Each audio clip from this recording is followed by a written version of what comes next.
안녕하세요. 동아일보 이진한 의학 전문 기자입니다. 이번 주제는요. 잠 좀 잡시다. 그녀가 잠 못 드는 이유는 오늘 지나가는 여자분을 한 분 모셨습니다. 팔 왜 부러지셨나요? 최근에 새벽에 소변이 마려워서 화장실을 가려고 일어나다가 넘어져서 팔이 부러졌어요.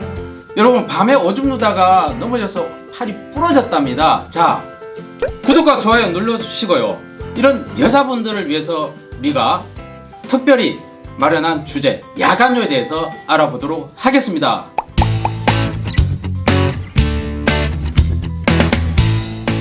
자, 안녕하세요. 오늘 함께 나눌 주제는요 바로 야간요입니다. 밤에 화장실 가는 건데요. 여러분들은 자다가 일어나서 화장실에 몇 번이나 가시나요? 자, 통계에 따르면요 국내 10명 중에 4명은 수면 중에 야간요를 경험하고 있다고 하는데요. 자, 생각보다 정말 많네요. 자, 여러분들 주변에서도 많이 듣거나 또 실제로 경험하신 분들 많을 것이라고 생각되는데요. 자, 야간요의 오해와 진실, 원인부터 치료까지 국내 최고 전문가를 모시고 이야기를 함께 나눠보도록 하겠습니다. 바로 옆에 모셨습니다. 교수님 소개 좀 부탁드리겠습니다. 네. 분당차병원 비뇨의학과 이승열입니다. 네, 우리 이승열 교수님은 바로 분당차병원 비뇨의학과, 비뇨기과가 아니고 비뇨의학과입니까? 네, 비뇨의학과로 명칭이 바뀌었습니다. 아, 언제 그렇게 바뀐지 모르겠네요. 비뇨의학과 교수님으로 활동하고 계시고요. 특히 분당 차여성병원, 병원 바로 옆에 있나요? 네, 바로 옆에 있습니다. 바로 옆에 있답니다. 분당 차여성병원에 여성 비뇨기 질환 환자들을 진료하고 계십니다. 자, 교수님 오늘 야간요 제대로 알려주십시오. 네, 본격적으로 야간요에 대해서 알아보도록 하겠습니다. 자, 야간요 뭡니까 대체? 야간요는 이제 쉽게 말해서 네네. 수면 중에 화장실 가기 위해서 네, 적어도 한 번 이상 네. 잠에서 깨는 거를 야간요라고 얘기를 합니다. 아, 저도 맨날 새벽 5시에 깨는데 그 야간요입니까? 새벽 5시에 일어나면서 깨는 것도 어찌 보면 이제 야간요라고 할 수 있는데 네네. 이 수면 중에 깨서 다시 그 다음에 잠을 들여야겠죠. 아, 자, 야간요. 자, 그러면 저도 사실 궁금합니다. 이게 밤에 깨서 오줌 누워야 되는 상황이 생기는 거 아닙니까? 그죠? 그렇죠. 네. 이게 왜 그럴까요? 이제 야간요의 원인은 네네. 크게는 세 가지로 나눠 볼 수가 있겠습니다. 그래서 첫 번째로는 밤 동안에 소변이 많이 만들어지는 거거든요. 네. 그러니까 원래 하루에 일정량의 소변이 나와야 되는데 그 일정량의 소변 중에서 어느 분율, 밤에 보는 비율이 늘어나는 거죠. 아, 네네. 네, 보통 저희가 수면 중에는 소변을 농축시켜서 소변을 안 보도록 도와주는 항이뇨 호르몬인 바소프레신이 분비가 되는데 아무래도 우리 이러한 몸속에 그 호르몬이 네, 분비가 분비가 된다고요? 됩니다. 밤 동안. 네네. 밤 근데 동안. 이렇게 분비되는 호르몬이 아무래도 부족함으로써 네네. 밤에 소변이 많이 만들어지니까 깰 수밖에 없습니다. 아, 잠깐만요. 제가 소품을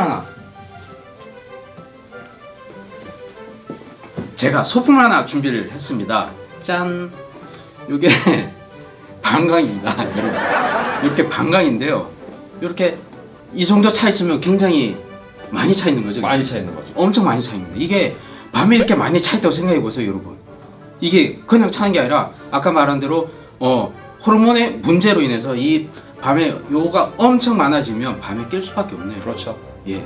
그래서 아까 밤에 호르몬이 바소프레신 호르몬이 분비가 덜 돼 가지고 요 양이 많아졌을 때 이렇게 부풀어 올라 가지고 네. 오줌 눈다. 그런 얘기시죠? 그래서 그것이 이제 한 가지 원인이고 한 가지 원인이고. 네. 또 다른 거는 이제 저희 방광에 방광. 소변을 저장하는 기능이 부족한 겁니다. 요거 좀 들어주세요. 네. 방광이. 이 방광 크기입니다. 예. 그래서 방광에. 네네. 이 풍선을 가지고 설명을 드리면 네네. 사실 이 풍선이 이 정도 늘어나야지 소변이 마렵다고 느껴서 화장실 가는데 네네. 어떤 분들은 이 소변이 조금만 부풀어도 마렵다고 느끼기 때문에 네. 자주 가게 되는 거죠. 아, 그걸 왜 그런가요, 그거는? 그거는 이제 방광이 예민한 경우 아. 또는 방광의 기능적인 용적이 줄어드는 경우. 그래서 그런 경우라면 밤에 소변이 많이 만들어지지 않더라도 밤에 화장실 많이 갈 수밖에 없습니다. 아, 방광도 부끄러움을 많이 타는군요. 그럼요. 아주 예민하니까. 네네네. 그리고 이제 마지막으로 세 번째 원인으로서는 네. 당뇨가 있던지 또는 어떤 신장 기능에 이상이 있으면 하루 종일 소변이 많이 만들어집니다. 아, 당뇨병 있을 때 그 대표적인 증상. 그렇죠. 다뇨, 다갈 맞습니다. 하나는 모르겠고요. 네네. 그렇습니다. 그래서 네. 이런 전신 질환이 있는 경우에는 네네. 하루 종일 소변이 많이 만들어지니까 네네. 역시 밤에도 화장실을 많이 갈 수밖에 없죠. 아 세상에. 그렇다면 저 아이들이 밤에 화장실 안 가고 좀 싸는 게 있죠. 네. 야뇨증이라고 하는 것 같은데 그것도 관련이 있나요? 마찬가지입니다. 아, 이제 마찬가지입니까? 어린이들인 경우에서는 아직 이러한 신체가 다 성숙하지 못하기 때문에 네네. 이런 호르몬의 분비 기능이 부족하기 때문에 야뇨증이 발생할 수도 있습니다. 아 야뇨증. 그래 야간요하고 야뇨증 그렇게 차이가 있는 거군요. 그렇죠. 화장실 가면 야간요고 화장실을 몸 까고 이불에 싸면 야뇨증이다. 맞습니다. 그런데 똑같은 기전 원인으로 발생하는 겁니다. 자 그렇다면 우리 야간요는 아무래도 나이 드신 분, 네. 노년층의 환자가 많을 것 같은데요. 자 야간요 어느 연령층에 가장 많을까요? 보통은 이제 야간요의 발생이나 이런 네네. 발생하는 횟수가 연령이 높아질수록 늘어나게 됩니다. 한 보고에서는 40대에서는 대략 16%, 네네. 60대에서는 42%, 와. 70대에서는 55%로 연령이 증가할수록 점점 많아지게 되죠. 네네. 7대 55%는 거의 절반 이상이네요. 그렇습니다. 와. 근데 이제 지금 문제가 되는 거는 우리나라가 네. 급속도로 이제 인구 고령화를 겪고 있기 때문에 네네. 이런 야간요 환자분들이 늘어날 수밖에 없습니다. 따라서 늘어날 수밖에 네, 없네요, 진짜. 이에 대한 의료적인 네. 그리고 사회적인 관심이 필요하겠습니다. 아까 그러면 성별은 어떻게 차이가 있습니까? 아무래도 여자보다 남자, 남자도 여자 좀 헷갈리긴 합니다. 네, 그런 차이가 있을 거라고 생각이 되는데 네네네. 사실 연구 조사해 보면 바로 의하면 남자와 여자의 성별에 따른 야간열 차이는 없습니다. 이제 아. 미국에서 연구된 바를 보면 네네. 60대 이상에서는 이제 남자분들의 야간열은 대략 한 65%, 네네. 여자분들은 62%니까 큰 차이는 없거든요. 남자가 더 많네요, 그래도. 네, 무슨 조금 많지만 사실 뭐 그 정도는 유의한 차이는 아니니까요. 네네네. 하지만 이분들이 치료를 받는 행태에 있어서는 좀 차이가 나는데 네네. 남자분들은 대부분 이제 이 진료받으러 와서 야간요도 있다고 해서 치료를 잘 받으시는데 아, 야간요가 있는 여자분들은 네. 아무래도 이런 야간요가 배뇨랑 연관된 증상이다 보니까 부끄러워서 치료도 잘 안 받으시고 네네. 또 대부분 여자분들이 생각하는 게 야간요 소변 보는 거는 비뇨의학과는 남자분들이 가는 곳이라고 생각해서 아 그런 거 아닙니까? 그렇게 생각하고 그렇게 많이 생각하면- 치료를 네. 안 받으세요.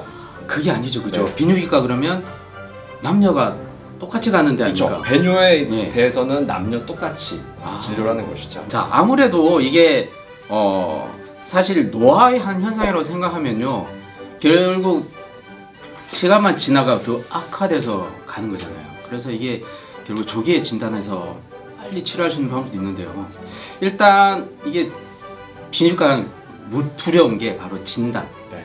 마치 이 젊은 여성, 젊은 남성 의사분이 이 여성의 어떤 그걸 또 진단하기 좀 부담스럽고 그러지 않을까 하는 그런 부담이 있습니다, 솔직히. 네, 사실 저희가 여자를 대표해가지고. 진료할 때는 사실 뭐 남자분 여자분 차이를 두는 건 아니고요. 네네. 똑같이 하는데 네네. 사실 이제 야간요를 진단할 때 있어서 가장 중요한 건 네. 환자분께 과연 어떠한 병력인지 증상인지 자세히 물어보는 게 사실 굉장히 중요하거든요. 네네. 특히 이제 야간요가 있으신 분들은 사실 잘 여쭤보면 저녁 식사 때 국이나 물을 많이 드셔서 수분을 과다하게 섭취하시는 경우도 있고 네네. 또는 저녁 식사 후에도 커피를 마시거나 차 한잔 하시거나 또는 막걸리 한 잔 꼭 하셔야 되는 분들이 있습니다. 여자분이요? 여자분도. 아, 네. 그래서 이렇게 잘못된 생활 습관을 가지고 있거나 네. 또는 배뇨와 연관된 당뇨 등의 그런 전신 질환을 가지고 있는 경우가 있기 때문에 사실 이러한 증상을 잘 여쭤보는 게 중요합니다. 아 그런 히스토리 테이킹 그 증상에 대한 얘기만 해줘도 네. 원인을 어느 정도 알 수 있는 거잖아요. 그렇죠. 네. 그리고 아. 또 하나 도움이 되는 게 네네. 환자분들이 어떻게 배뇨를 하고 있는지 자세히 알 수 있는 그런 방법으로 배뇨 일기라고 일기를 한번 작성해 보는 것도 큰 도움이 됩니다. 아 지금 이 화면에 배뇨 일기라고 크게 나오는데 배뇨 일기를 보면 이게 평소에 자기가 오줌 누는 시간대랑 오줌 누는 용량 네. 그 다음에 누구 났을 때 어떤 그런 개인적인 그 느낌 이런 걸 네. 다 체크하는 거네요. 사실 이제 네. 배뇨 일기가 네네. 제가 생각할 때는 쉽기가 이제 생각보다는 어렵습니다. 왜냐하면 3일 동안 연속적으로 가급적이면 작성을 해야 되고 그 하루 종일 작성하는 네. 거예요? 네네. 그리고 소변 보는 시간과 양을 빠짐없이 꼼꼼히 작성하는 게 굉장히 중요한데 네. 사실 돈도 들지 않으면서 꽤 정확하게 진단할 수 있는 좋은 방법이기 때문에 네네. 이거를 이제 성의를 가지고 꼼꼼하게 작성하시는 게 중요하고요. 네. 이렇게 배뇨일기를 작성하면 환자분들이 어떻게 소변해 보시는지를 객관적으로 알 수가 있고 또 앞서 말씀드린 밤에 소변을 특히 많이 보는 야간 단뇨가 있는지들도 자세히 알 수가 있습니다. 이거 아니 자기 삶의 질을 높이는 방법인데 이 정도면 감수할 수 있죠. 네. 여러분 그렇지 않습니까? 이걸 통해서 생각보다 비뇨기과 가는 게 굉장히 부담스러워했는데요.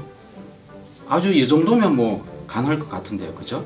자, 그럼 이걸 통해서 야간뇨가 진단이 된다는 말씀이시지 네. 않습니까? 특히 이제 저희가 배뇨일기를 작성해 보면 네. 하루 중에 과연 야간에는 얼마나 소변이 많이 만들어지는지를 산술적으로 계산할 수가 있거든요. 네. 그래서 전체 하루 소변 보는 중에 일정 분율, 특히 밤에 보는 게 대략 3분의 1, 33% 이상이면 노인층에 있어서는 야간뇨가 있겠다라고 진단을 내릴 수가 있겠습니다. 자, 교수님 그 우리 비뇨기과 그러면 이게 또 제일 무서운 게 방광경이거든요.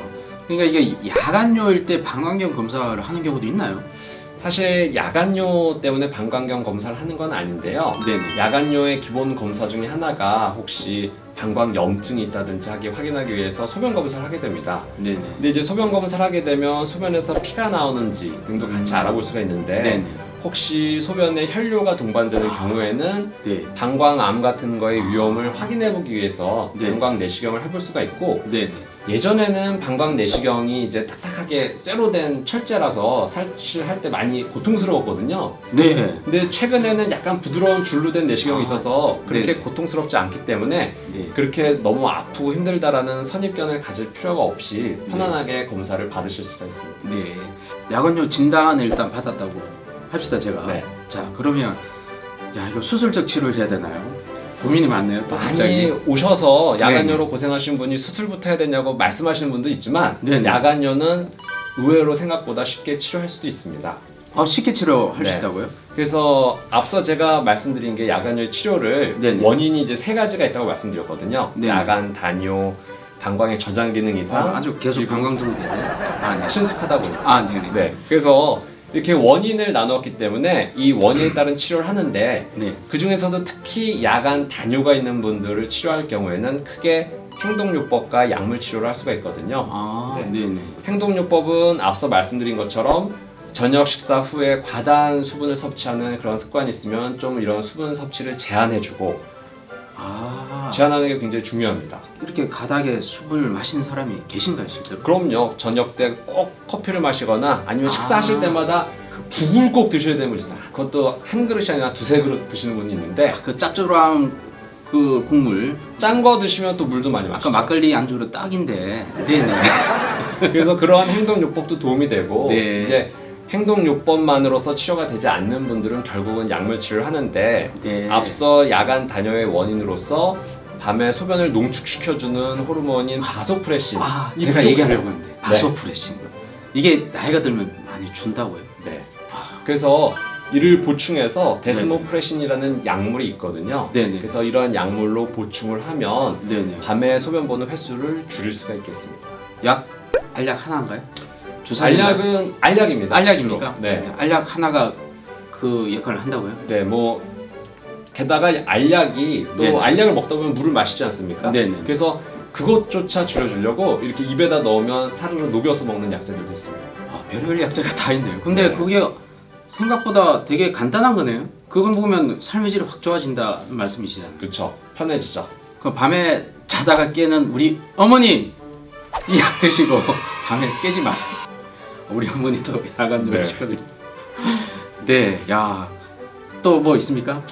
그래서 마지막으로 제가 네네. 더 말씀드리고 싶은 건 이제 야간뇨 환자분들이 야간뇨라는 증상이 사실은 배뇨랑 연관된 증상이라서 굉장히 흔하고 또 이걸로 고통받는 분들이 많이 계시거든요. 근데 많은 분들이 이런 야간뇨가 노화의 자연 현상이라고 생각하시고 당연한 거라 생각해서 불편하셔도 치료를 안 받는 경우가 많이 있는데 네. 사실은 이 야간뇨는 엄연한 질환이고 이렇게 치료를 하면 잘 치료가 돼서 편해질 수가 있습니다.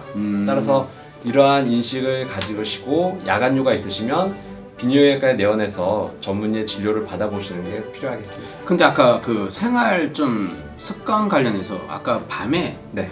이렇게 커피를 마신다든지 또 밤에 또 이렇게 방광을 자극할 수 있는 요 양을 증가시킬 수 있는 그런 음식물이 또 있습니까? 가령 대표적인 게 술이죠. 술. 알코올. 알코올은 이뇨작용도 있고 방광 자극 증상도 있어서 네네. 아마 술 드시면 몇 번, 두세 번 더 간다고 생각하시는 게 마음 편할 수도 있습니다. 교수님, 그럼 술 마시고 아까 그 약 하나를 먹으면 어떻습니까? 그런 질문하신 경우가 상당히 많은데 네네. 사실 술이라는 걸 마심으로써 우리 몸에 수분이 증가하는데 네. 거기에 이제 약물을 먹어서 과다한 수분이 섭취되는데 그렇게 약물을 먹게 되면 사실 저희가 배출돼야 될 소변이 배출되지 못하는 경우도 있거든요. 그런 문제가 네, 있군요. 그렇게 되면 뭐 어떤 분들은 메스껍다, 두통이 생긴다라고 할 수도 있기 때문에 네네네. 약물 치료를 병행하면서는 절대 역시 그러면 행동 치료도 같이 병행해서 네네. 수분 섭취도 줄이는 것이 도움이 되겠습니다. 아까 말씀하신 그 사실 커피랑 카페인 성분이 많이 들었습니다. 네. 그런 그거 그죠? 술이나 커피, 네. 그럼 홍차, 녹차 뭐 그런 것도 차 종류는 모두 마찬가지라고 생각할 수 있죠. 네네.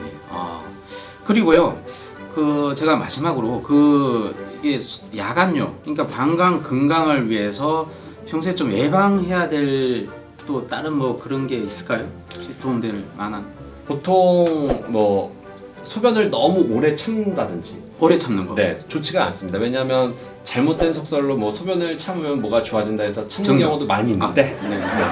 근데 이제 소변을 많이 참는다는 자체가 이제 네. 방광염의 위험도 높이고 아, 그래서 방광 건강에 있어서는 참는 거는 좋지 않아서 네. 소변이 마려우시면 그때그때 소변을 보는데 이제 일부 어떤 분들은 앞서 말씀드린 것처럼 방광의 저장 기능에 문제가 있어서 소변을 자주 보시는 분이 있습니다. 이제 저희가 일반적으로 생각하기 어려울 정도로 하루에 20번도 넘게 가시는 분들이 있는데 와. 이런 분들의 경우에 있어서는 오히려 행동요법으로 소변을 참는 그런 방법도 있거든요. 네네. 그래서 무턱대고 소변을 참거나 무턱대고 자주 가는 것보단 이제 본인이 불편하다고 느끼시면 전문 진료를 받고 그거에 맞는 행동치료요법을 설명을 듣는 게 도움이 되겠죠.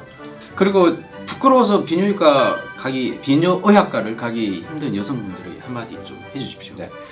사실 대부분 여성분들께서 이런 소변 보는 거에 대해서 좀 부끄럽게 생각하시고 네. 대부분 비뇨의학과를 오시기 전에 산부인과 먼저 들렸다 오세요. 근데 저는 충분히 이해를 합니다. 여성분들께서 산부인과 아무래도 친숙하니까. N으로 가는 거죠? 그렇죠. 아, 네네. 근데 이제 배뇨와 연관된 증상, 네. 배뇨 불편감은 네. 비뇨의학과에서 다루는 질환이기 때문에 네. 만약에 야간뇨가 있던지 소변을 참기 어려운 절광뇨가 있던지 소변에서 피가 나온다든지 증상이 있으면 비뇨의학과에 내원해서 검사를 받아보시는 게 도움이 되겠습니다. 자, 여러분.